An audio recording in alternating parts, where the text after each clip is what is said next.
Samuel Guelette pour la 90e. Souvent, ça m'est arrivé de commencer la saison où je n'étais pas forcément dans le plan du coach, donc d'être remplaçant, mais au fur et à mesure de la saison, à la fin de saison, j'étais toujours un titulaire. Donc depuis très jeune, j'ai eu ce truc où je devais me battre. Aujourd'hui, est-ce que tu réalises que t'es un joueur de D1 ou pas? C'est difficile comme question. Pourquoi t'es resté à la Louvière? Moi, je vais faire une grosse saison en D1A, mériter ma place, regagner ma place de titulaire, etc. Faire une grosse saison, et après, on verra. Salut Samuel, comment tu vas? Salut Christian, ça va, merci et toi? Ben ça va, déjà, comment la blessure? Ça va beaucoup mieux. Là, ça fait quelques semaines où je suis à 100% et c'est derrière moi, donc je suis content. Mais j'ai entendu une rumeur, c'est vrai que c'est la première blessure musculaire de ta carrière? Ouais, honnêtement, ouais. Genre, première d'une certaine gravité. Ok. On va dire des petites courbatures, des petites contractures, Ok. pardon. C'est déjà arrivé. Mais une déchirure comme ça et tout, c'est la première fois. Franchement, faut que tu m'expliques ton petit secret. Et d'ailleurs, j'en profite pour en parler à Thibaut, puisque nous, on est des habitués des blessures musculaires. Mais avant peut-être de rentrer dans le vif du sujet, on va un petit peu spoiler, hein, parce qu'il faut savoir que Samuel, t'es un joueur de la RAL actuellement. Exactement. Et t'as eu l'occasion de faire partie de l'aventure collective de la D2 amateur jusqu'à la D1. Ouais. Mais avant de s'attarder sur ce qui s'est passé à la RAL, on va s'attarder sur toi. Et moi, j'ai envie de savoir un truc. T'es né en 2000 au Rwanda. Ouais. À quel moment t'es arrivé en Belgique? Très très tôt. Okay. Après quelques mois, je pense seulement. Donc ouais, je suis né à Kigali et directement après, je sais pas exactement, mais après quelques mois, on est rentré en Belgique. Mon père était belge et ma mère rwandaise et ils ont directement décidé de venir vivre ici en Belgique. Ok, et comment tu commences à jouer au foot du coup? Un peu plus tard, j'ai pas de souvenirs précis, mais je sais que j'étais un enfant qui aimait bien bouger. Les parents nous mettaient, moi et ma petite sœur, à des activités.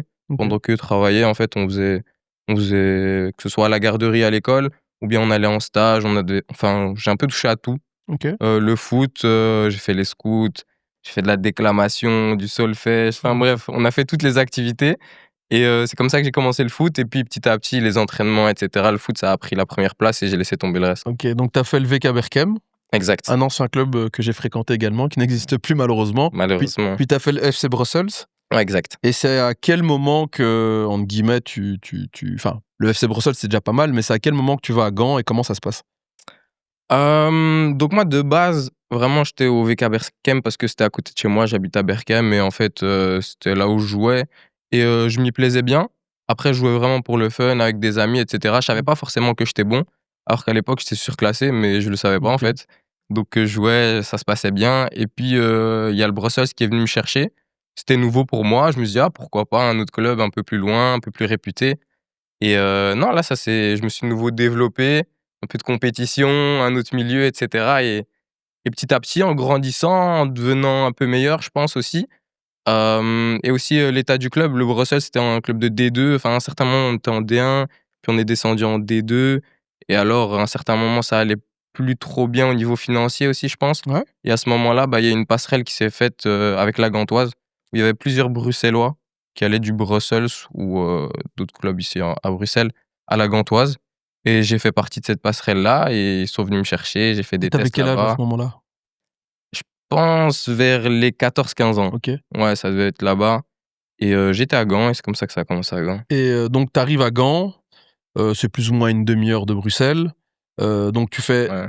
C'est via une navette, hein, c'est ça? Ouais, exact. Et est-ce que tu vois un grand changement? Comment tu t'habitues au niveau des jeunes en D1 en fait? Un grand changement, oui, quand même, hein. J'étais au Brussels et le Brussels, c'est un club bruxellois. Moi, je suis bruxellois, donc c'est tout ce que je connais. C'est des gars de chez nous, voilà, on est un peu tous pareils, on s'amuse bien, etc. Il y a de la rivalité contre les autres équipes, mais en fait, on est nous en tant que Bruxellois et on joue contre les autres, donc ça se passe bien. Là, partir à Gand, c'est de fâcher les Flamands, c'est une autre langue, c'est une autre culture aussi, où du coup, je suis plus avec mes gars à moi de Bruxelles, mais je suis chez d'autres personnes.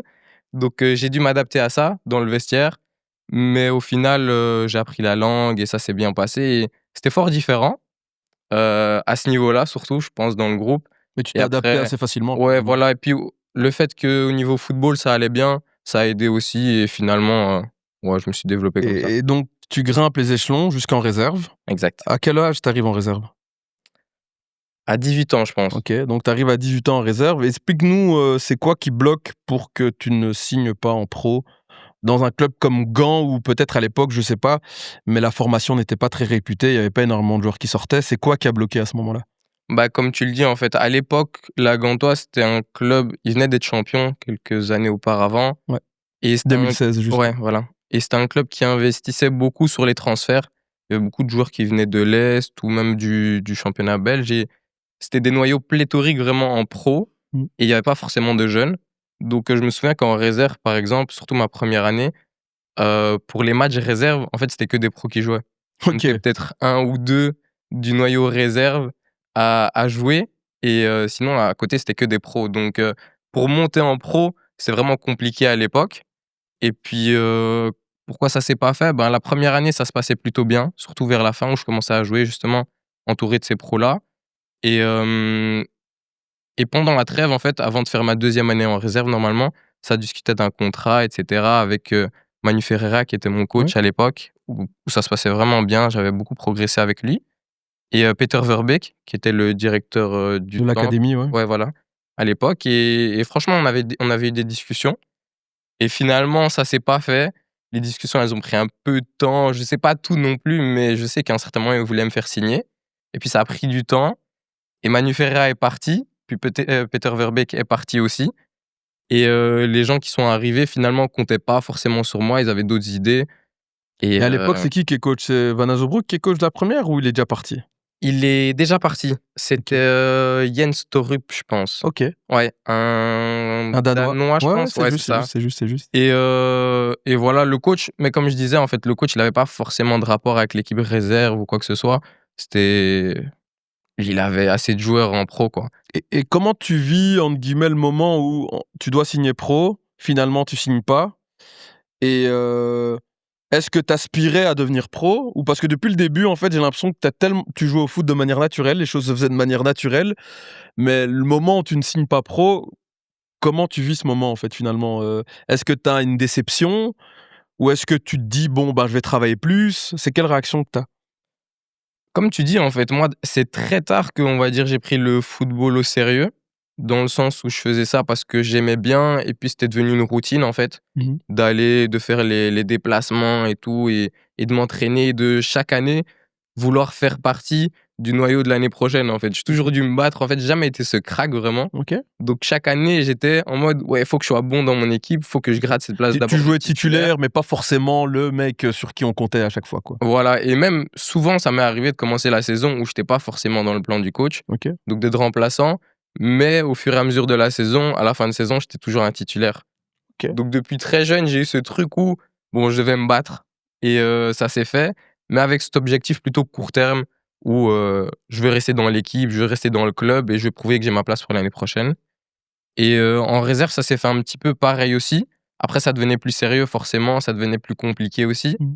Et quand j'ai l'impression que ça va le faire, que je vais signer un contrat professionnel, je suis très content forcément parce que très compliqué et peu d'élus et Ouais. tous les gars avec qui j'ai grandi, au final, on n'est plus beaucoup à Ouais. pouvoir prétendre à ça.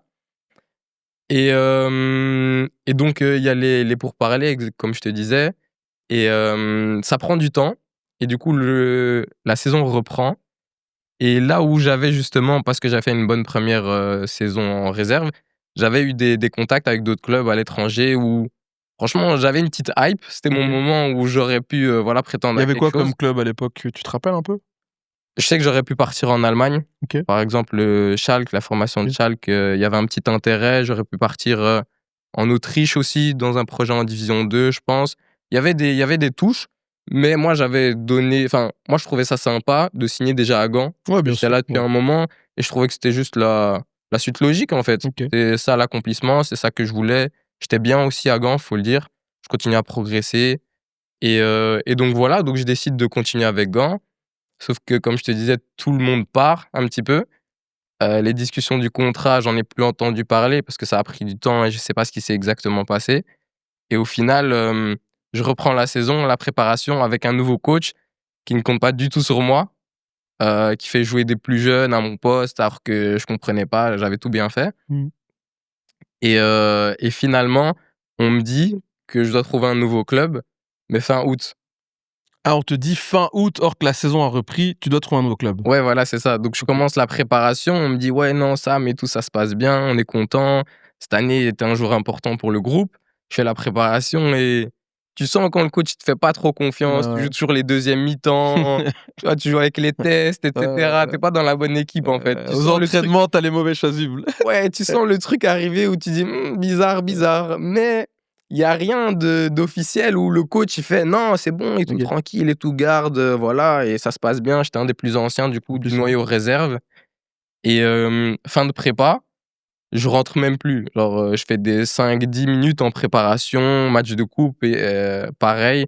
Donc là, je comprends pas et cetera. Je vais le voir et en fait, coach, il me dit que, bah, non, il compte pas sur moi et tout. Il voit 6 milieux de terrain qui sont devant moi. Soit, j'étais un peu frustré et déçu de la manière, en fait. OK. Parce que si tu comptais pas sur moi, bah, tu aurais pu me le dire en juin, Mmh. où moi j'avais des portes de sortie, ça aurait pu bien se passer tranquillement et en soi, c'est la fin d'une période à Gand, mais je l'aurais pas mal pris, tu vois? Je le comprends. Mais de me le dire là en fin août, où du coup, Il te reste les quelques équipes jours, en ouais, fait. c'est ça, Mmh. c'est les équipes, elles ont déjà leurs équipes et si tu veux partir à l'étranger, c'est trop compliqué donc au final c'était compliqué, j'ai fait, 2 semaines où je me suis entraîné de mon côté et alors, dans les derniers jours, j'ai signé à Tubize Ouais, en en D1 D3. D1 amateur, ouais, Ouais, c'est ça. ouais, Ils donc venaient de descendre, en fait. l'équivalent de la D3 Ouais, exact. et cette chute, tu la prends de la même manière que d'habitude, avec philosophie ou ça fait un peu plus enfin, tu as un peu plus du mal à te remettre? Parce que bon, c'est le premier gros échec, en fait, que tu vis. Heu, Échec, oui, enfin, avec du recul peut-être, sur le C'est la moment première descente, on va dire. ouais, Peut-être OK. échec, ça peut on peut faire de la philo là-dessus, mais disons que c'est la première chute que tu as où, parce que tu étais toujours comme sur une pente ascendante Ouais. et là, d'un coup, ben, tu redescends un petit peu et tu fais encore preuve de résilience? Oui, ouais, je pense que c'était assez facile dans le sens où, au final, j'ai vu ça comme un pas en avant et pas forcément une chute. De passer de réserve, d'un niveau réserve où tu t'entraînes, tu joues avec des jeunes, à un niveau senior.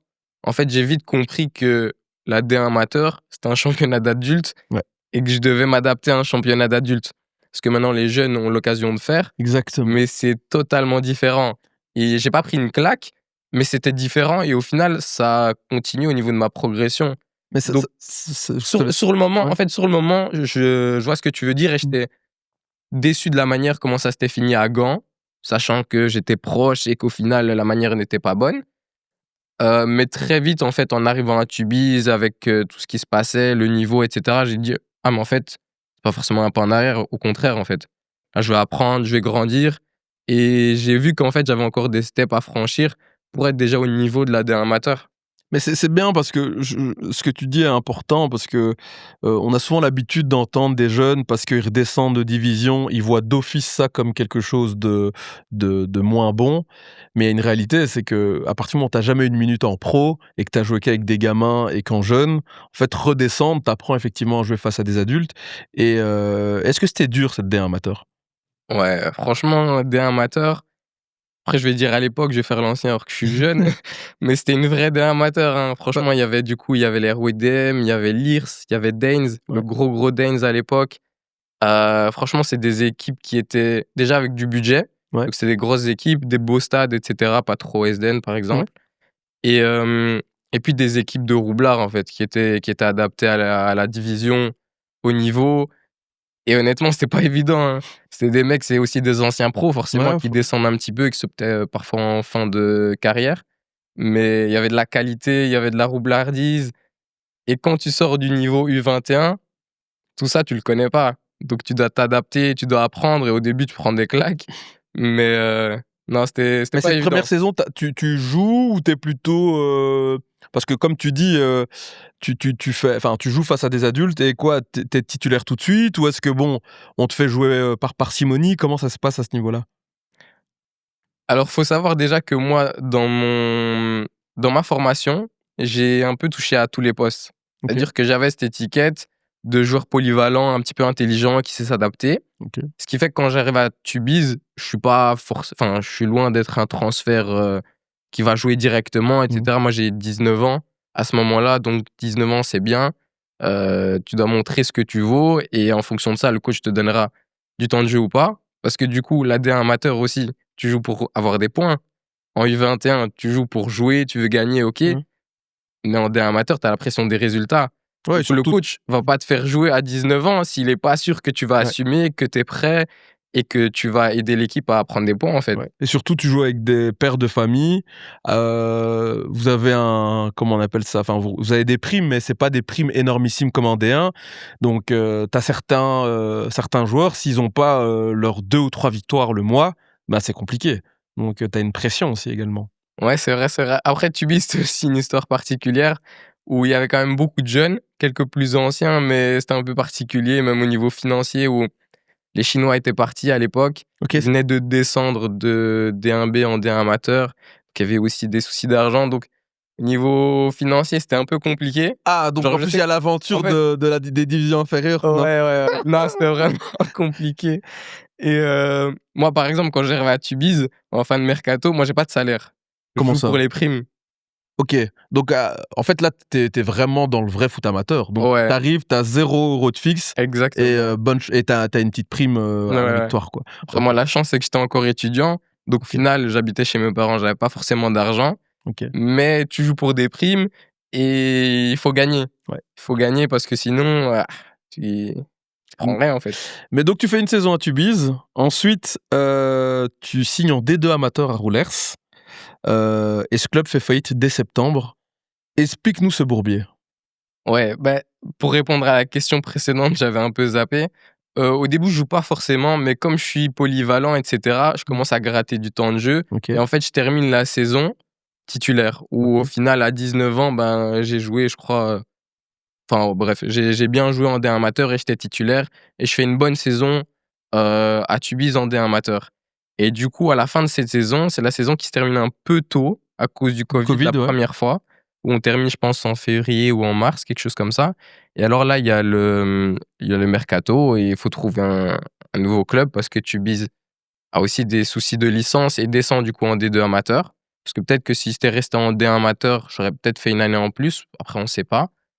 Mais donc il faut que je quitte Tubize et à ce moment-là, il y a Roulers qui, pareil, descend de D1B en D1 amateur avec le projet de: «Ouais, on va mettre de l'argent, apparemment il y a des nouveaux investisseurs, on va mettre de l'argent, il faut qu'on fasse une grosse équipe et cetera pour remonter» et apparemment, j'avais tapé dans l'œil, d'un des gars de là-bas qui avait vu que j'avais fait une bonne saison, que j'étais encore un jeune joueur avec potentiel et cetera et qui me fait signer à Roulers en D1 amateur avec l'objectif de remonter. OK, donc c'est en D1 amateur, c'est pas en D2 amateur. OK. Ouais, voilà, c'est Merci pour la précision. D1 amateur et franchement, grosse équipe et tout. Je suis présenté pas en grande pompe, mais avec, d'autres joueurs. Ben, vous connaissez, je pense, Koudibana? Ouais, bien sûr, Nicaise. Ouais, Nicaise, OK. exactement. Je signe avec lui, avec d'autres. Il y en a qui sont en essai aussi, qui vont peut-être signer. Donc ça se passe bien, gros projet. On fait la préparation et cetera. Je signe pour 3 ans, 3 plus 1 même. Je me dis: «Ouais, je vais peut-être habiter là-bas et tout, je vais arrêter mes études, pas c'est compliqué. Bruxelles, Roulers, OK. c'est archi long, en fait». C'est un contrat pro ou c'est un contrat, Non, c'est un contrat OK, professionnel. Donc je OK, me dis: «Ah ouais, premier contrat pro et ouais. tout, franchement pas mal. Tu Je vais tu prendre le regoutes, truc». tu Ouais, regoutes. voilà, c'est ça.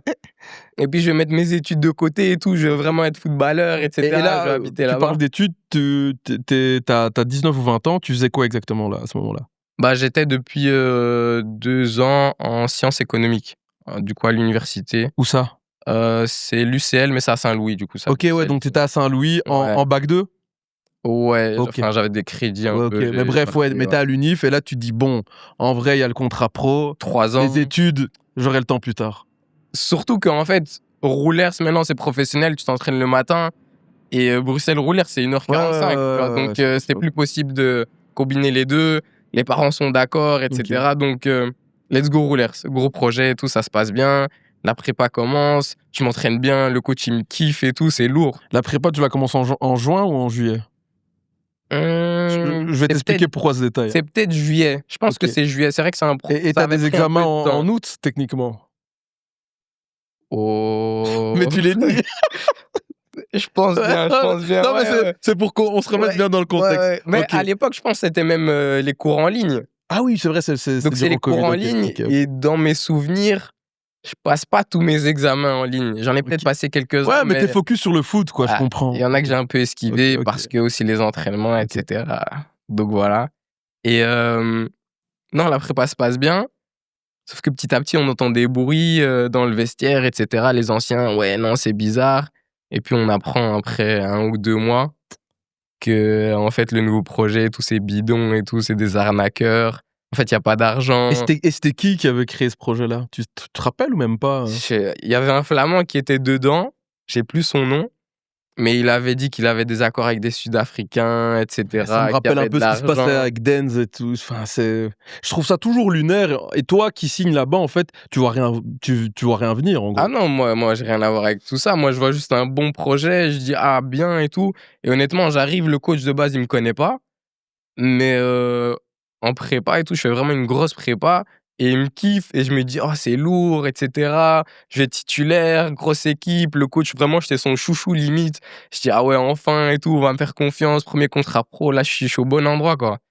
Puis en fait, c'est bidon, et cetera. Donc le club avait des dettes et au final, faillite. En septembre, Ouais. t'es bloqué. Bloqué, et en plus de ça, fin des championnats, saison blanche à cause du Covid qui est là. Donc Et quoi donc? Parce que là, on est d'accord, on est en septembre 2021, là. ouais, Ouais, exact. on est septembre 2021, on est un an plus tôt.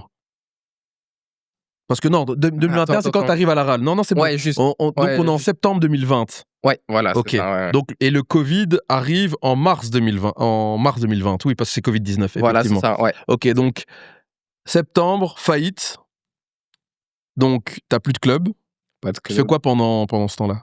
Et du coup, en dernier ressort, je me réinscris à l'UNIF Ouais, bonne idée. parce que Ça peut être pas mal, t'as pas le choix. parce que déjà, j'ai pas le choix, Ouais, autant faire ça, et parce qu'on est confinés aussi. OK. Donc au final, à part la D1 et la D1, enfin D1A, D1B, tous les championnats s'arrêtent, Ouais, et moi, juste. comme j'avais signé dans un club de D1 amateur, au final, il y a personne qui joue à ce niveau-là, donc je peux même pas re-signer. Je suis juste confiné comme une personne lambda, OK. et je suis à la maison, je suis mes cours en ligne, Et et j'essaie d'aller courir tout seul, quoi.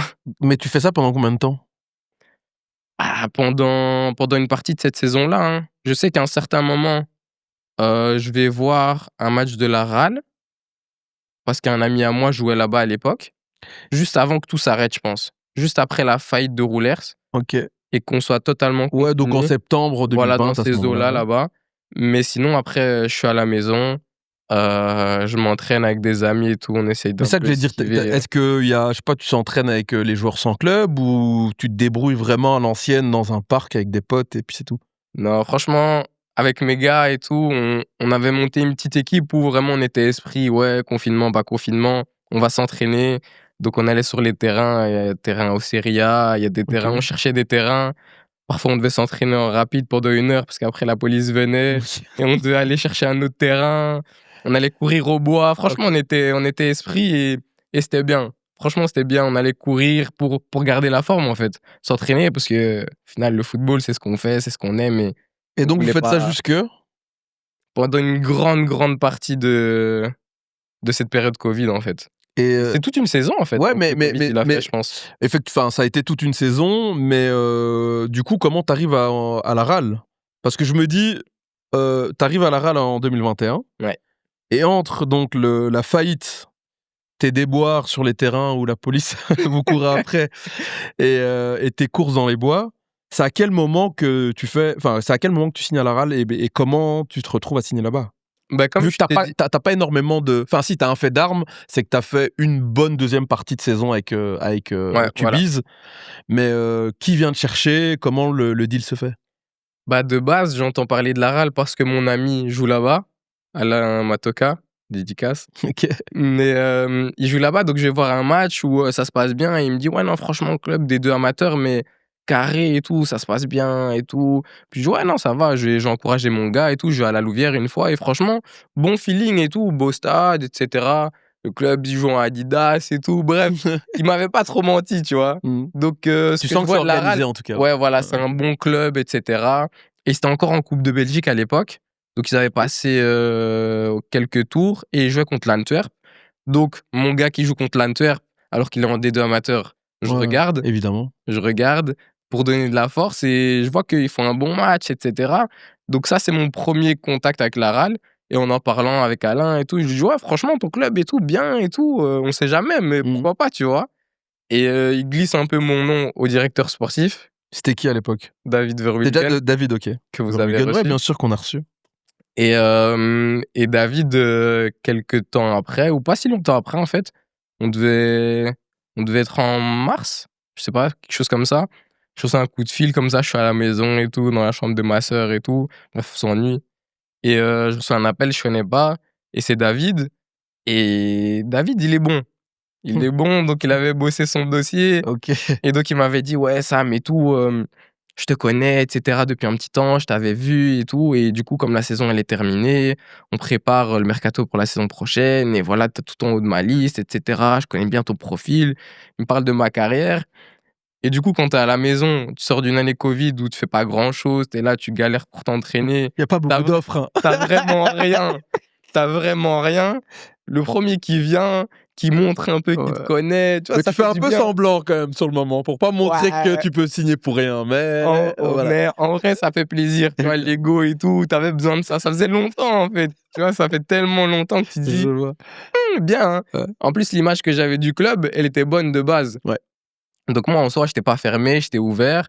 Donc je dis, ouais, pourquoi pas, etc. On s'est appelé 2 fois, puis il nous a proposé, il m'a proposé une visite au centre d'entraînement, etc. pour me présenter le projet. Il vendait le truc, ouais, on a un club, mais on va monter le plus vite possible avec des jeunes joueurs à fort potentiel comme toi pour aller en D1B rapidement, etc. Donc le Et projet paraissait bien. en toute honnêteté, maintenant, hein, parce que c'est à 4 ans, quand il te le dit, t'y crois? Ou est-ce que t'es juste dit, j'ai juste besoin d'un club, le reste, j'y pense même pas? Non, Sois honnête. non. Parce que, non, honnêtement, moi je te le dis, maintenant avec du recul, c'est facile. On est en 2025, vous êtes en D1. Mais toi, au vu du contexte, David Verhulgen vient et t'explique, il dit écoute, le projet au potentiel avec des jeunes, etc. T'y crois ou est-ce que tu signes juste en disant voilà, j'ai besoin d'un club? Sois honnête. Non, honnêtement, fallait qu'ils me vendent un truc quand même. Ok. Parce que du coup, pas que c'était un échec, mais le fait d'avoir été du coup en U21 à Gand et d'être redescendu en D1 amateur, j'étais pas dans cette optique-là de redescendre encore en D2 amateur. Surtout que le projet de roulaire, c'était de nouveau de remonter. Ok. Donc je me dis, ok, il y a le Covid, c'est chaud, mais je suis, Ok, donc je suis un minima un joueur de D1 amateur Ok. qui veut monter plus haut. T'as des ambitions, quoi. J'étais pas en mode, ouais, il me faut un club Ok, absolument. ok. Et j'avais des ambitions encore Ok. sportives et je me dis, ah bah en fait, ce qui me vend, etc., ce que j'ai vu et le projet et son discours, franchement, c'était Mais non, mais vraiment bien. c'est beau, ça veut dire que tu crois dès le départ, en fait. C'est que ta signature, enfin, ce qui t'explique et ce qui te vend comme projet te semble vraiment cohérent et tu te dis, voilà, on va le faire. Ok, cool. Ouais, en tout cas, le discours était bon. Après, comme je te disais, à ce moment-là, je me voyais pas encore en D1B, clairement pas. Mais je me dis que c'est un projet sérieux Ouais. avec ouais, des personnes compétentes qui réfléchissent et que le projet est ambitieux déjà. Parce que pour descendre, etc. Après, je n'étais pas encore convaincu. Mon père, pas du tout. Ah ouais, ok. Parce que du coup, moi, à l'époque, j'ai pas d'agent. Ouais. Donc, mon contact et je vais à la visite avec David, avec mon père. Et mon père, lui, il est pas forcément dans le football. Ouais. Mais le fait d'encore descendre d'un niveau, de base, il voulait pas en entendre parler. Donc, je me souviens qu'on fait la visite avec David. Et moi, j'avais eu un bon feeling avec David au téléphone. Mais mon père connaissait pas forcément David. Donc, pendant la visite, David me parle tout le long. On fait le tour du centre où il y a des travaux. Il m'explique ce qui a été construit, ce qui va être construit encore un peu plus tard. Et moi, je suis réceptif et tout. Et mon père, il est derrière. Il veut rien entendre. Il est là et tout. Parfois, je le regarde derrière, je dis, t'as vu, c'est pas mal. Hein. Ouais. Moi, de continuer la visite, etc. Mais non, franchement, c'était drôle à ce moment-là. Mais du coup, comment tu fais le choix? Vu que ton père est sceptique, toi, t'y crois, comment tu finalises la chose? Comme je te dis, David, il est bon. Donc, il fait le tour, il explique exactement comment ça se passe, le centre d'entraînement. Et puis, tu termines au bureau où il t'explique un petit peu au niveau même des datas, enfin, tout ce qui est mis en place. Et il te fait l'offre. Et l'offre, elle était sympa. Et je sentais quand même qu'à la fin de de la discussion, de la visite, mon père était devenu un peu plus réceptif quand même. Ouais. Donc quand on est à l'intérieur, qu'on discute un petit peu, je sens que ça va mieux. Dans les bureaux, c'est là que ça a fait la diff en fait. Parce que Ouais, David un a dû petit peu. montrer son talent, je pense qui est quand même maintenant de plus en plus reconnu. Bah voilà, il bosse bien et donc il a dû montrer quelque chose de concret, quoi. Ouais, voilà. Et puis même à ce moment-là, c'était surtout moi qui étais emballé. Honnêtement, j'avais été conquis par le projet, Ouais. par la manière de présenter les choses, et cetera. Donc il avait fait l'or, ça s'était plutôt bien passé, on s'était quittés comme ça et un peu plus tard, on a donné notre réponse et comme quoi c'était parti, quoi. Magnifique. Première saison, 2021-2022, D2 amateur, champion. Champion? Facile ou pas? Ouais, facile. Ouais. Honnêtement, collectivement, on était quand même bien au-dessus. Je pense à un certain moment, on fait 20 victoires d'affilée en D2 amateur sur des terrains parfois un peu compliqués. Donc collectivement, franchement, on était au-dessus et ouais, facile. Et, Après, et dès cette première année, il y a quelqu'un qui te marque dans le club? quelqu'un qui me marque? Oui, forcément, je pense qu'à tout niveau, les gens sont ambitieux. Je Ok. pense que c'est directement ça où je vois que les gens sont ambitieux. Du président, Voilà, le David, président. le directeur sportif. Voilà, président en premier, c'est quelqu'un d'ambitieux, qui veut des résultats, qui voilà. David, le coach aussi, Ok. c'est la gagne, on s'entraîne bon, on s'entraîne encore comme des amateurs, on va dire au niveau des horaires et cetera. Ou le soir, quoi. Ouais, c'est entraînement 18h, tu peux arriver jusqu'à 18h moins quart. Enfin, c'est des trucs où j'avais quand même beaucoup de mal. Moi, enfin, je dis que collectivement ça a été, parce qu'on était vraiment au-dessus, mais individuellement, moi, c'est mon année la plus compliquée de ma carrière. Pourquoi? Parce qu'en fait, moi, j'étais pas habitué à ce niveau de D2 amateur, sans vraiment, cracher dans la soupe ou quoi que ce soit. Au final, j'étais là-bas et il y a d'excellents joueurs, mais le mode de vie d'un club amateur, d'une équipe amateur, moi, j'ai jamais été habitué à ça. Ok. C'est-à-dire devoir faire la route, arriver 15 minutes avant l'entraînement, t'entraîner, ne pas avoir de salle, ne pas faire d'exercice et Ok. cetera, tout sur le terrain et cetera. Puis le week-end, tu joues sur des champs de patates, tu dois trouver un moyen de gagner. Alors que moi, de base, je suis pas un artiste, mais on va dire, j'aime le jeu propre. J'ai été formé, c'est on joue au ballon, c'est 1-2 touches, c'est mouvement, la balle, elle reste au sol et cetera. Tu peux pas jouer au sol sur des terrains où il y a que de la boue, en fait. C'est Mais compliqué. Mais quoi, donc ça veut dire qu'avant, bon, Rollers, t'as pas eu l'occasion, mais à Tubize et à Gand, c'était beaucoup plus propre par rapport à ce que tu vivais en D2 amateur. Là, tu voyais la big différence parce que t'as parlé du fait que quand t'étais en D1 amateur, il y avait des gros stades, t'as parlé d'RWDM, pas trop, etc. Et là, c'est vraiment en D2 amateur que tu vois, en tout cas, et c'est là que tu te dis, ah ouais, quand même, on est dans un autre monde. Ouais, clairement, Ok. clairement. Et mentalement, tu tiens le coup quand même. Je tiens le coup, mais c'est l'année la plus compliquée. Ok. Comme je te dis, là, il y a des moments où déjà j'arrive, je suis pas titulaire parce que l'équipe est au-dessus du lot. Donc l'équipe joue et il y avait des joueurs qui étaient là en place et où ça se passait Ouais, tu viens bien d'arriver, effectivement. et en fait qui étaient bons. Ouais. Faut être honnête aussi, des joueurs qui sont très bons, qui font le taf. L'équipe gagne. Donc le coach, il me fait pas forcément jouer ou des bouts de match. Et puis moi, j'arrive pas non plus à être à 100% dans mon jeu, aux entraînements. Heu, J'arrive pas à même progresser moi de mon côté. Il faut que je prenne un coach sur le côté pour faire en plus parce que Ah, tu sinon rajoutes quand même. ouais, parce que sinon en fait, je me sentais régresser un petit peu où tu joues pas, tu as pas de salle. Parce que même à Tubize où en fait c'était la D1 amateur, on s'entraînait le matin, on avait parfois des doubles séances, tu as Ok. la salle, tu as un environnement. Là, à l'époque, à la RAL, c'était encore au début, tu pas encore cet environnement qui a été créé par la suite d'ailleurs. Ouais. Mais il y a pas ça et du coup moi j'avais beaucoup de mal, c'était la première fois en tant que jeune joueur, donc là, aux 20 ans, Mhm. ouais, où je rencontrais ça et là vraiment j'en ai un peu souffert dans le sens où j'arrive pas à m'exprimer. Est-ce que là, tu dis est-ce que c'était pas une erreur d'être descendu peut-être un peu Ok, trop bas ok, ou ok. vraiment enfin, tu te sens pas toi-même, tu sais pas t'exprimer, c'est un peu Mais, compliqué ou mais à ce moment-là, regarde, tu as les entraînements le soir. Tu es encore à l'UNIF, ouais, mais tu trouves le temps quand même d'ajouter un coach spécifique pour évoluer. ouais, ouais, Ah, mais là, ça veut dire que tu étais déjà bien préparé. Enfin, moi, je trouve ça vraiment impressionnant qu'à 21 ans, malgré, je vais pas parler d'échecs, mais malgré les descentes que tu as eues, tu te retrouves en D2 amateur. C'est difficile. Mais malgré tout, parce que tu joues pas en plus, tu rajoutes un coach Franchement, chapeau, ça montrait déjà tes ambitions et la rigueur que tu avais pour toi-même quand même. Après, c'est un truc que j'ai attrapé, on va dire, assez jeune où, on va dire, j'ai eu cette culture du travail. OK. Je me suis dit que enfin, c'est un peu ma marque de fabrique où si tu veux réussir, si tu veux que ça se passe bien, il faut Bien sûr. travailler plus que les autres. Donc si j'ai l'impression que j'ai du retard sur les autres ou que si ça se passe moins bien ou que voilà, ben, comment tu résous ça? Ben, par le travail et à l'époque, on s'entraînait 3 fois semaine. Donc Ouais. 3 fois semaine, en soi, tu as encore du temps, 3 ou 4 fois semaine.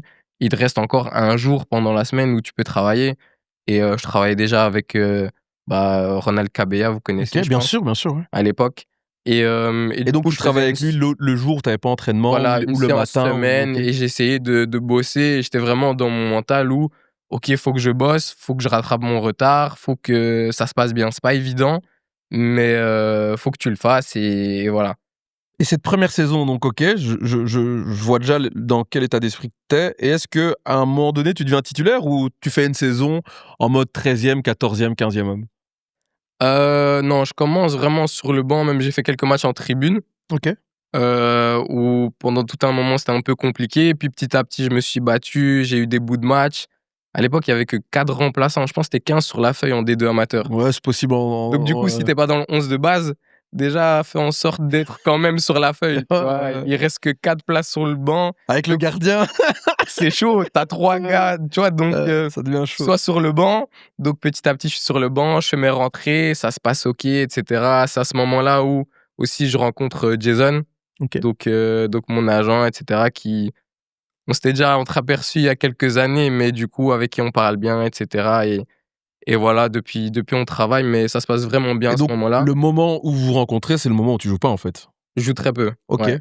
Et lui te met en confiance et te booste aussi également Voilà, voilà. pour que tu aies confiance en tes qualités, quoi? Ouais, exact. On met en place, on va dire, une sorte de plan de route OK. où, il faut se battre, déjà cette année, parce qu'à la RAL, très longtemps, c'était une année de contrat, plus peut-être une option, mais tu as 1 année.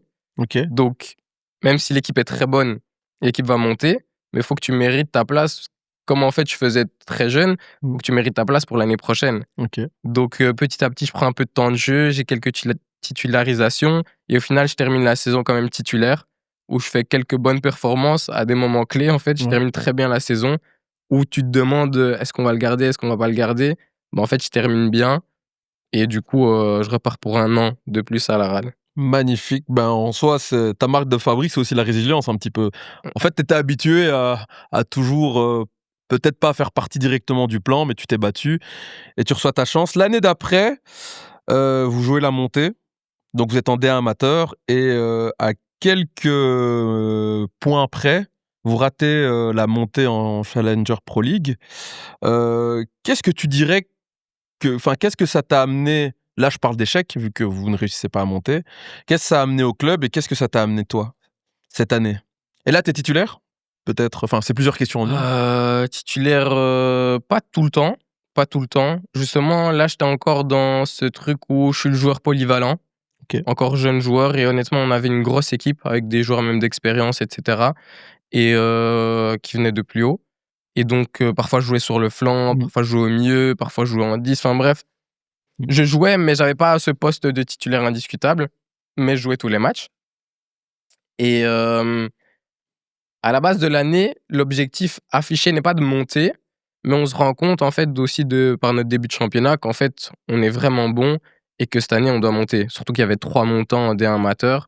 On se dit: «En fait, il y a une porte ouverte et il faut la prendre, il faut rentrer dedans parce que, voilà, il y a la place et qu'on a une vraie bonne équipe» et au final, ça se fait pas. On perd des points vers la fin à des moments clés, des matchs importants et ouais, échec. Qu'est-ce que ça m'apporte moi? Bonne question. Parce Heu, que enfin, parce que j'imagine que pour l'ensemble du club parce que si tu me dis que vous n'aviez pas l'ambition de monter, c'est pas un échec finalement? En fait, c'est ça Ouais. et j'ai pas le souvenir de l'avoir, trop mal vécu à ce OK. moment-là de ne pas monter. C'était un échec parce qu'on n'est pas passé trop loin, mais au final, c'était pas, l'objectif clair OK. en début de saison. C'était notre première année en D1 amateur et donc voilà. Mais et toi, tu me dis que tu as joué, mais pas tout. Mais tu es quand même, comment dire? On te prolonge pour une année. Malgré le fait que parce que j'ai l'impression que quand tu parles de ta saison, elle est coup-ci coup-ça. Ouais. Bah, je termine pas, enfin, comme je te disais, en fait, la saison, je la passe pas titulaire indiscutable où je suis un joueur, majeur de l'équipe et cetera. Je joue, j'ai du temps de jeu, je fais des bons matchs, mais je suis pas titulaire indiscutable. Donc, vers mars, ils lèvent mon option parce qu'ils sont contents de moi, OK. de voilà, de ce que je fais, de ce que je propose.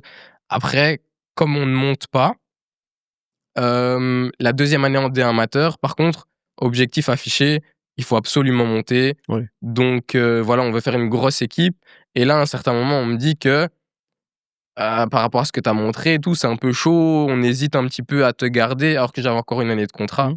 et à ce moment-là, c'était un peu chaud, mais je décide de rester à la Mais RAL. en français, concrètement, on dit quoi? On dit: «Écoute, ce que tu as montré la saison précédente, c'est pas assez. Si tu as envie de rester, reste, mais sache qu'il y aura des profils peut-être qui passeront avant toi». C'est ça plus ou moins Ouais, qu'on dit? en gros, OK, c'est ça, c'est ça. OK. Et toi, tu te dis: «Bon, comme d'hab, hein, on on me fait toujours passer pour celui qui ne va pas jouer, mais voilà, je mets mon bleu de chauffe Voilà, et je charbonne». exactement, on avait parlé avec Jason et puis j'étais vraiment comme tu dis, le mental dans lequel je suis depuis très longtemps où OK, ben, tu comptes pas sur moi, on verra, en fait OK, et au final, ça s'est passé comme ça. Je commence pas la saison dans les plans. Et puis petit à petit, je fais des rentrées et cetera. Il y a un match de coupe qui est un petit peu le tournant, je pense, de ma saison où on reçoit Liège qui était monté en D1B OK, justement et qui, quelques mois auparavant, vers la fin de saison, nous avait tapé à domicile, 0-3 et qui OK. nous avait justement empêché de monter en D1B et là, c'est mon premier match titulaire en 6 et je fais un gros match. Là, je fais un gros match et du coup, on va dire ma perception change un petit peu au club où: «Ah ouais, non, ça, c'est quand même sérieux» et cetera et petit à petit, je prends ma place de titulaire et Et voilà. là, tu t'imposes. Ouais. La montée, enfin le foot professionnel. Et j'ai peut-être une question à te poser par rapport, au club que tu vois quand tu arrives en 2021 et là, maintenant, le club dans lequel tu te trouves. Qu'est-ce qui a changé entre-temps déjà? Parce que je me dis, entre les 3 entraînements semaine, le soir, où vous arrivez entre 18h et 18h45 et là, vous arrivez donc, vous êtes aux portes de la Challenger Pro League. Qu'est-ce qui a déjà évolué? Ouais, un paquet de choses déjà, hein. Ouais. Honnêtement, à l'époque, c'était encore, donc le Tivoli, l'ancien Mmh. stade, mais le centre d'entraînement a vachement évolué. Il y a un bâtiment en fait, avec, que ce soit les vestiaires et cetera. Avant, on était dans les vestiaires dans des préfabriqués en fait. OK. Avec, des douches, c'était des crachins de douche et cetera. Mais, il y avait des synthétiques déjà, parce qu'il y en a d'autres qui étaient là avant moi qui ont connu où le terrain, c'était pas des synthétiques. OK. Mais, il y avait les terrains, mais pour le reste, après, ils ont commencé à construire donc le bâtiment, des terrains couverts et non, ils ont investi sur les infrastructures et à ce moment-là déjà, c'est très, très costaud. Je pense que le centre d'entraînement est terminé. Ouais, il est terminé quand on arrive en D1B OK. ou un peu avant même. Et donc vous arrivez en D1B, ben, c'est l'année dernière.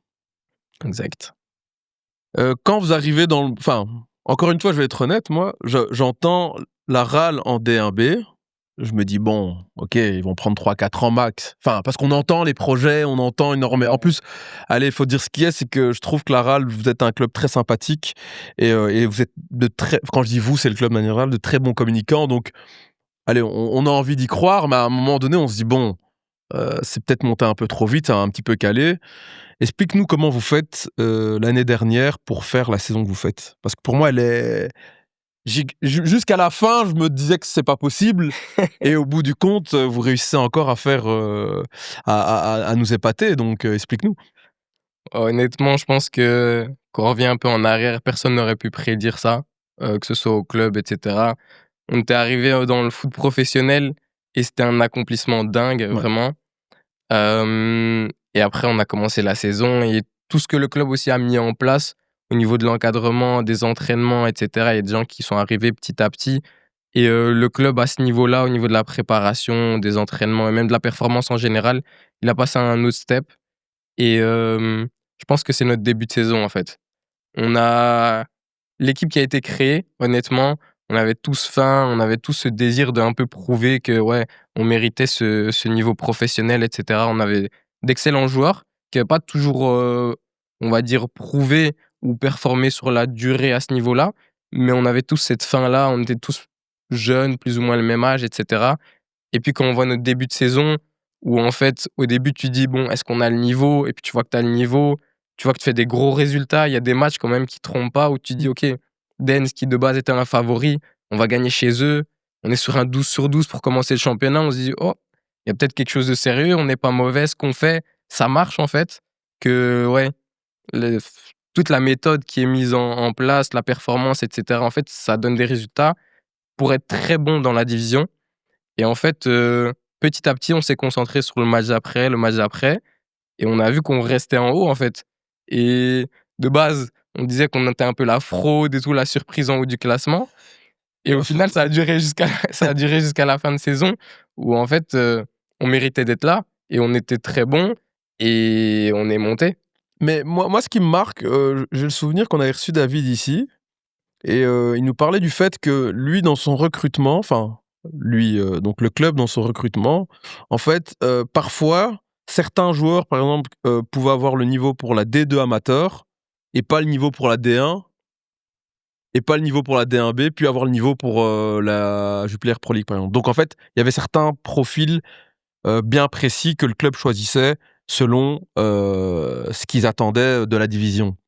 Moi, ce qui me marque, c'est que tu parles de joueurs qui avaient faim et tu as toujours eu l'impression d'être dans des groupes en fait qui étaient des morts de faim, qui avaient peut-être des choses à se enfin certaines choses à se prouver à eux-mêmes. C'est ça que tu t'as ressenti dans les équipes dans lesquelles tu t'es retrouvé à chaque fois? Bah, en fait, c'est assez drôle avec un peu de recul, mais la seule année où du coup on n'est pas monté, donc la première année en D1 amateur, Amateur, ouais. c'était un peu moins le cas. OK, c'est là où il y avait un peu plus de stars entre guillemets, c'est ça? Enfin De star, stars, c'est je pas sais le pas, bon mais terme, de mais joueurs avec un plus grand CV, ouais, etc., qui exactement. avaient vécu le football, etc. Après, oui. Pour le reste, oui, c'était vraiment des équipes où au final, on avait faim et c'était notre marque de fabrique sur le terrain, aux entraînements. On bossait dur. Franchement, c'est pas toujours facile parce que tu bosses et que pour emmener tout le monde, tout le groupe, etc., dans le même sens, c'est pas toujours évident. Mais on a eu des groupes en fait de jeunes joueurs pour la plupart qui avaient vraiment faim, qui voulaient prouver. Et je pense que c'est comme ça qu'on a su aussi surperformer, je pense. Mais moi, enfin, ça me fait directement penser au club que je préfère en Belgique, qui est l'Union Saint-Gilloise. Enfin, en tout cas, moi, je trouve que c'est le club qui travaille le mieux, toute proportion gardée, avec Bruges évidemment, mais Bruges, c'est un autre budget. Et on parle toujours de ça, en fait, c'est de mettre en place une équipe avec un certain mental. Et ouais, moi, en tout cas, quand je vois la manière dont vous êtes monté l'année dernière, on va bientôt parler de cette année, c'est que, allez, j'ai réfléchi un petit peu en me disant: «Est-ce qu'on a déjà vu en Belgique, des clubs faire pareil?» Moi, j'ai pas le souvenir malheureusement, hein, mais je suis assez jeune et donc faudrait peut-être qu'un jour, je prenne un livre d'histoire et je vérifie. Mais du coup, vous arrivez en D1, professionnel. Toi, de ton côté, tu es le seul joueur à avoir fait toutes ces divisions, il me semble? Ou je Ouais. me trompe? Ou il y en a d'autres qui ont suivi avec toi? Il y a Fadel Gobitaka OK, qui est arrivé en même temps que moi en D2 amateur OK, et qui a fait D2, D1 amateur et D1B et qui OK. a été champion aussi en D1B, Mais qui mais est parti lui? ouais, voilà, il vient de OK, partir là ici à Liège, donc il ouais. n'a pas connu en fait la D1A avec. Et toi, tu es le seul qui a tout fait? Ouais. Et à chaque fois on t'a reconduit, il y a juste une année où on t'a mis une petite pression quand même pour dire: Voilà. «Bon, frangin, si tu fais pas les choses comme il faut, bonne chance». Et quand tu arrives toi en D1, heu, tu réalises, enfin, même aujourd'hui, est-ce que tu réalises que tu es un joueur de D1 ou pas? C'est difficile comme question, on me la pose souvent, Bah, vu le hem parcours, ouais. et honnêtement, le fait d'être dedans, en fait, et de comment je réfléchis, c'est un magnifique accomplissement, Ouais, mais il y a pas j'ai pas l'impression qu'il y ait énormément de choses qui aient changé. OK. Tu es toujours le même? Ouais, déjà, j'essaye, Ouais. en tout cas, mais je veux dire, c'est la D1, OK, tu joues contre des grands joueurs, des grosses équipes, mais en fait, tu te rends compte que tu es arrivé par ton travail et aussi que, enfin, tu as le niveau, t'appartient. Ouais, ouais. Tu mérites ce qui t'arrive, quoi. Oui, voilà, et donc c'est pas un choc si énorme que ça, en fait. Tout le monde dit: «Ah ouais, t'es sur FIFA, t'es dans l'album Panini, tu vois, c'est la D1, tu joues contre des joueurs qui vraiment coupe du monde, et cetera». Et avec du recul, c'est vrai, c'est une dinguerie, d'où je viens, on va dire. mais je le vis pas comme un truc T'as toujours le même état d'esprit qu'à l'époque où t'étais en D2 amateur dans les terrains boueux du fin fond de la Wallonie ou du fin fond de la Flandre? Ouais, Ouais. honnêtement, Donc face à Van Aken, t'as le même état d'esprit que face à Van Pieperzel ou face à Matondo de je sais pas où. Ouais, j'ai inventé des noms, hein, histoire que tu ouais, vois non, l'idée. mais honnêtement, ouais, enfin, franchement, ouais. Ouais. Après, je sais qu'il y a Van Aken, et cetera, tout Ouais. le respect, mais j'ai toujours eu cet esprit un peu de revanchard, de vouloir Ouais. prouver pour, ma situation, mais aussi pour ça. Et là, maintenant, d'être en D1, en fait, c'est un peu pareil où tu veux prouver que tu as le niveau, que voilà, tu es là et tu mérites d'être là, quoi. Et petite question, c'est vrai qu'on l'a un petit peu abordé au départ. Tu dit que tu étais inscrit à l'UNIF. Donc à l'époque où tu étais en D2 amateur, D1 amateur, voilà. J'imagine que tu as continué tes études et tu es où actuellement? Et je viens d'être diplômé, là, j'ai eu mon bachelier. Félicitations, Merci, félicitations. Donc tu as très fier, continué? très fier parce que Ouais. c'était pas évident, franchement. Waouh. Mais ouais, j'ai terminé là. Donc là, tu as enchaîné malgré tes saisons, tu restais aux études et Exact. est-ce que ça t'a amené quelque chose? Oui, enfin, franchement, déjà au début, enfin, faut savoir que mes parents, ils aiment bien le foot, ils m'ont toujours soutenu, ils m'ont beaucoup suivi, Ouais, vraiment énormément. J'ai de la chance, d'avoir eu ça, d'avoir des parents qui me soutenaient, qui me ouais. donnaient tout C'est ce qu'il très fallait. important, hein, c'est très, Honnêtement, très c'est pas important. donné Ouais. et j'ai eu cette chance-là. Heu, Après, c'était toujours l'école avant le football. OK. Ça, que ce soit quand j'étais au Brussels, à Gand, à Tubize, et même quand je continue à la RAL dans les divisions amateurs, et cetera, c'est OK, c'est bien, mais il y a l'école et tant que ton avenir n'est pas sûr dans le football, tu continues à l'école. Surtout que de base, moi, j'étais plutôt bon à l'école. OK. J'étais pas un génie, mais j'étais quand même très bon dans le sens où je travaillais pas beaucoup et OK. j'avais d'assez bonnes notes. OK. Donc je continuais et même ça m'intéressait. Donc quand je passe en réserve à Gand, je termine du coup mes secondaires, j'ai mon CESS et je suis en réserve à Gand où on s'entraîne pendant la journée, mais j'ai pas de contrat professionnel. Donc c'est très bien, tu t'entraînes à Gand, mais tu continues l'école. Les cours, OK. Et du coup, je me suis inscrit à l'université comme ça. J'ai choisi un bachelier, pas au hasard, mais un petit peu qui touchait à tout, Ouais, bien voilà. sûr, Sciences Éco, c'est vrai que c'est assez large. Voilà et voilà, petit à petit, j'ai commencé comme ça. Comme j'étais à Gand, puis à Tubize où tu t'entraînes pendant la journée, j'ai partagé mes crédits, où du coup, je faisais Bien une sûr. année en 2 ans Ouais, et tu puis pris ton petit temps, à quoi. petit, voilà, petit à petit, au final, ça m'a pris 6 ans pour un bachelier de 3 ans, Ouais. mais petit à petit, crédit par crédit, en fait, j'ai continué. Ça m'intéressait, c'était pas toujours évident avec les entraînements et cetera, Mmh. mais ça m'intéressait et Est-ce que je l'ai fait. enfin, déjà félicitations Merci. et est-ce que tu as l'impression que ça t'a amené une structure, une rigueur? Oui, je pense. Après, j'ai l'impression quand même d'avoir hérité déjà de ça, où je suis vraiment quelqu'un d'assez ordonné. OK. On va dire au niveau de la discipline et tout, je suis carré, Quand tu dis hérité, c'est de tes parents, du coup? je pense. Ouais, OK. Et très tôt, je l'ai appris aussi. Je pense, que ce soit à Gand, le fait de travailler en plus, d'être très Mmh. discipliné. Comme on en parlait au début, j'ai jamais eu de vraies blessures. Ouais. C'est parce que j'accorde beaucoup d'importance aux routines, au travail supplémentaire, aux soins, bien dormir, bien boire, et cetera. Mais quand tu dis c'est quoi que tu fais comme routine pour, tu sais, moi, quand tu me dis que tu te blesses pas, je suis limite jaloux, tu vois? Enfin non, je rigole parce que finalement tu travailles pour. Mais qu'est-ce que tu fais exactement pour, avoir, un corps aussi, je veux pas dire parfait, mais pour ne pas te blesser, quoi? Bon, j'ai un peu de saoulé, mais il y a beaucoup de trucs qui sont un peu bateaux. C'est-à-dire? Bien dormir, OK, c'est quoi bien dormir? 8 heures, 9 heures, 10 heures? voilà, OK. d'avoir un rythme, on va dire, régulier, Tu dors avant minuit en général? toujours. OK. Donc Com ça, enfin 3-4 litres d'eau, je sais pas? voilà, on est OK. dans ces eaux-là. Il y a ouais, voilà. Donc bien boire, bien dormir, c'est déjà une grande Mmh. partie et après, L'alimentation? voilà, enfin, on est jeune, donc forcément, tu te laisses aller, Mmh. mais tu te laisses aller une fois par semaine, OK, pas 2 ni 3 et il faut OK, choisir tes moments. OK. Le reste du temps, tu manges plutôt bien. Là, en plus, depuis quelques années à la RAL, c'est eux qui fournissent aussi les repas, le matin et à midi. Donc tu manges bien, tu as déjà fait une grande partie et après tu as tout ce qui est, on va dire, routine. Genre, je m'étire beaucoup, mobilité. Tu t'étires ça c'est une très bonne question puisqu'il y a certains sportifs qui nous regardent. Tu t'étires à quel moment? Parce que moi je vais te donner un exemple, à l'époque où je jouais un petit peu au foot, on nous disait: «Faut s'étirer directement après l'entraînement», puis j'ai entendu des théories, faut s'étirer le lendemain, puis d'autres théories 3 heures après, pour toi c'est quoi? Vu que c'est toi finalement qui a le corps qu'il faut, donc on va t'écouter.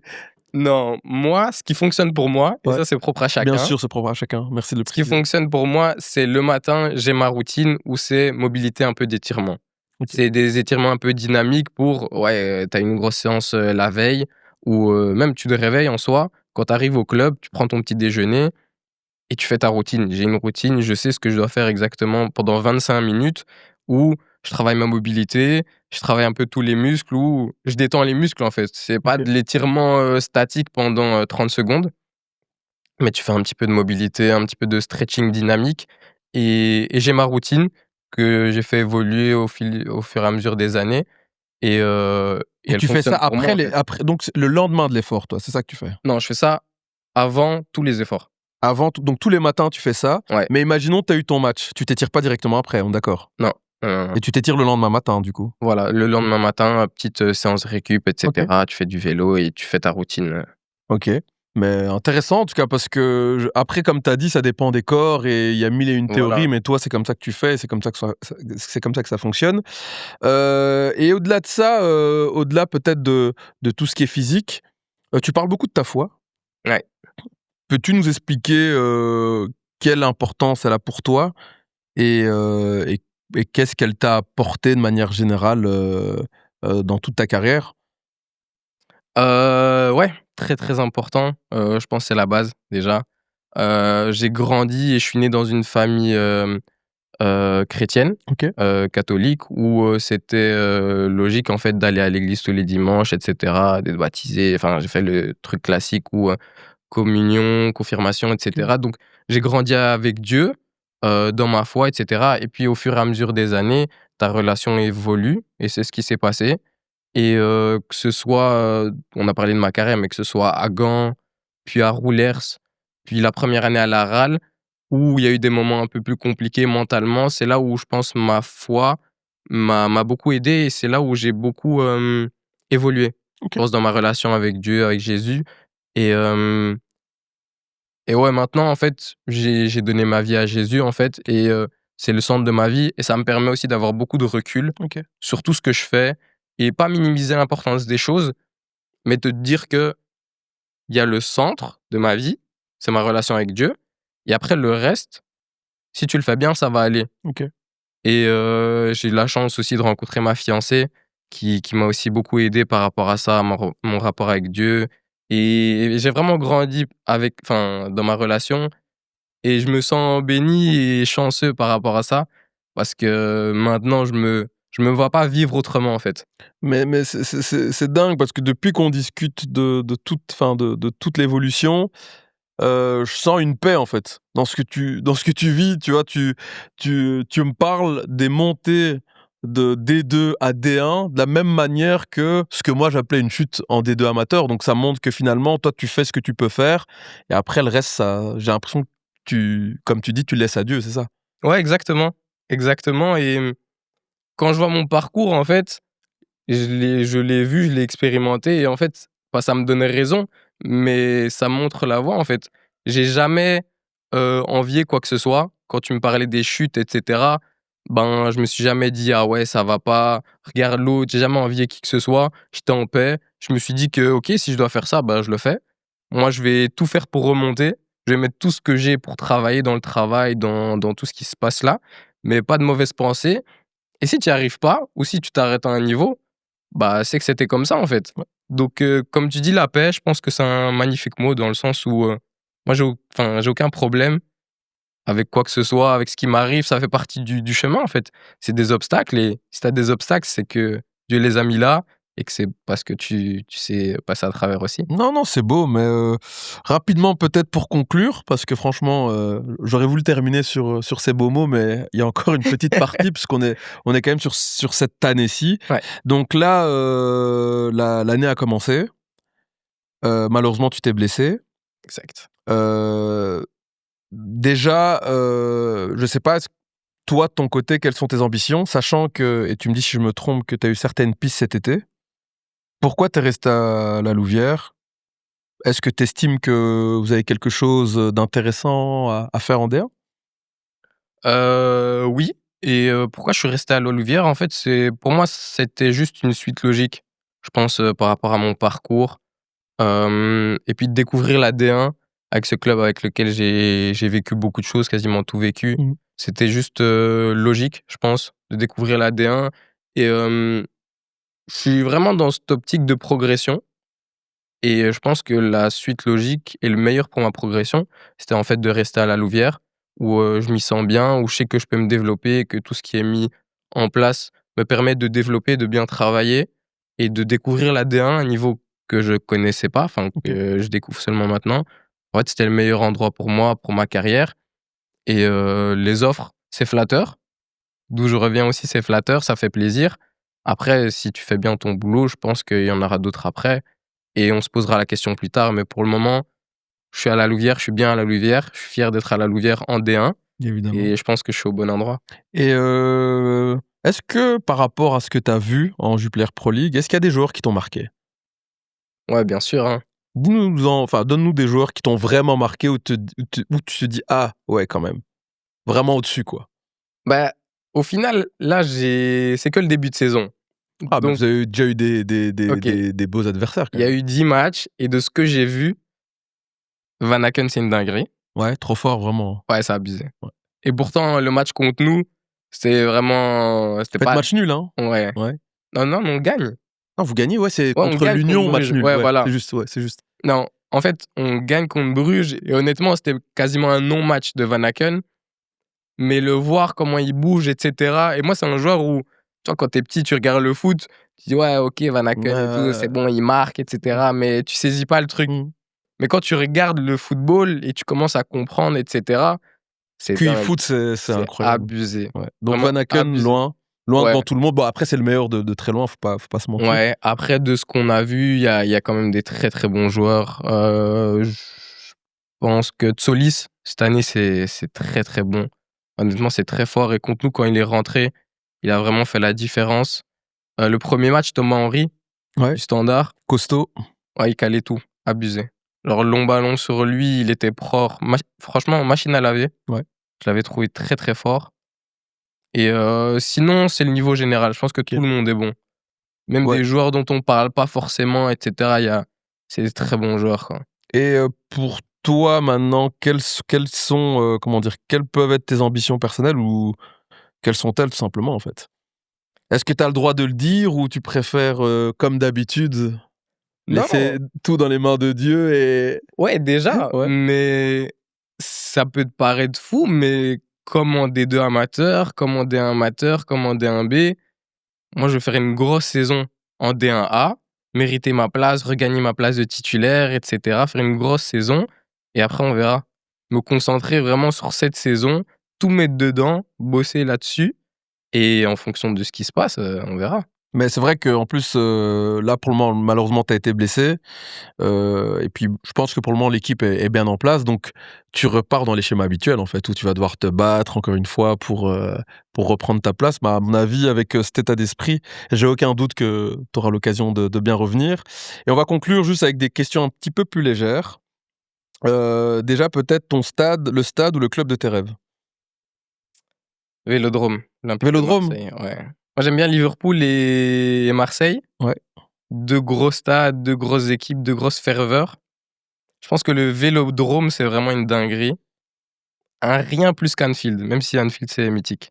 OK. Ça se joue entre les 2. Et dernière petite question, ton livre ou ton film préféré? Mon film préféré, c'est Invictus. OK, beau. Ouais, Mandela. vraiment, fan et du coup, j'avais lu la biographie de Mandela aussi. C'est OK. vraiment un personnage qui me fascine et ouais, je suis fan de Mandela, vraiment.